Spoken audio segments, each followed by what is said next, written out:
মাকে দেখে শুনে রেখো। কিন্তু তুমি কি করলা? দিনের পর দিন আমার মায়ের সাথে খারাপ ব্যবহার করলা, তাকে অত্যাচার নির্যাতন করলা, তাকে ঠিকমতো খাবার পর্যন্ত দাওনি। দিন শেষে রাস্তায় ছুঁড়ে ফেলে দিয়ে আসছো যেন সে ভিক্ষা করে খেতে পারে।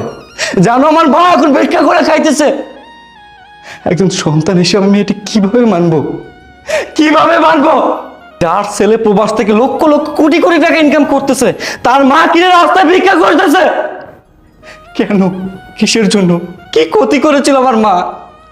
জানো, আমি প্রবাসে দিনরাত পরিশ্রম করতেছি, মাথার ঘাম পায়ে ফেলতেছি, শরীর রক্ত পানি করতেছি শুধুমাত্র আমার মাকে ভালো রাখার জন্য, তোমাকে ভালো রাখার জন্য। মা, আমি আর আপনার মেয়ের সাথে সংসার করতে চাই না। যে মানুষ আমার মাকে সম্মান দিতে জানে না, আমার মাকে দিয়ে রাস্তায় ফেলে দিয়ে আসছে, তার সাথে আমি কিভাবে সংসার করব?